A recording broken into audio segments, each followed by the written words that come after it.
ഇതുപോലെ സോഫ്റ്റായിട്ട് മുറിഞ്ഞ് വായിലിട്ടാൽ അലിഞ്ഞു പോകുന്ന ടേസ്റ്റിലുള്ള ഒരു ബ്രെഡ് പുഡിംഗ് ഉണ്ടാക്കിയാലോ. അതിനായിട്ട് ഒരു പാനിലേക്ക് 2 സ്പൂൺ പഞ്ചസാരയും അതിലേക്ക് 1 സ്പൂൺ വെള്ളവും കൂടെ ചേർത്ത് ഒന്ന് കാരമലൈസ് ചെയ്തെടുക്കാം കേട്ടോ. കാരമലൈസ് ചെയ്യുമ്പോൾ ശ്രദ്ധിക്കണം, ലോ ഫ്ലെയിമിൽ ഇട്ടിട്ട് വേണം ചെയ്യാൻ, ഇല്ലെങ്കിൽ കരിഞ്ഞ് എല്ലാം കൂടെ പാളിപ്പോ കേട്ടോ. എന്നിട്ട് അത് നമ്മൾ ഏതിലാണോ നമ്മൾ പുഡിംഗ് ഉണ്ടാക്കുന്നത് ആ ട്രേയിലേക്ക് ഒഴിച്ച് സെറ്റാക്കാൻ വെക്കുക കേട്ടോ. അതിനുശേഷം ഒരു മിക്സി ജാറിലേക്ക് 4-5 കഷ്ണം ബ്രെഡും സൈഡ് വേണമെങ്കിൽ കട്ട് ചെയ്ത് കളയാം, ബ്രൗൺ പീസ് അത് കളയുന്നില്ല കേട്ടോ ഞാൻ.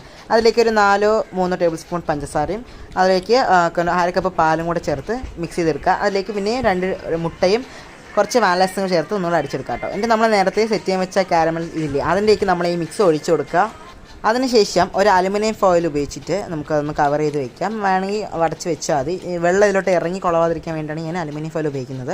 എന്നിട്ട് അതിലേക്ക് 3 ഇങ്ങനെ തുള ഇട്ട് വെച്ച് കൊടുക്കാം കേട്ടോ. എന്നിട്ട് നമുക്കതൊന്ന് സ്റ്റീം ചെയ്യാൻ വെക്കാം. ഞാൻ 1/2 മണിക്കൂർ വെച്ചിട്ടുണ്ടായിരുന്നു. എന്നിട്ട് നമുക്കത് ഡിമോൾഡ് ചെയ്തിട്ട് കുറച്ച് നേരം ഫ്രിഡ്ജ് വെച്ചിട്ട് കഴിക്കാം കേട്ടോ. ഞാൻ എടുത്ത സമയത്ത് സൈഡിലൊന്നും പാത്രം വരുന്നില്ല, അത് മുറിഞ്ഞു പോയത്.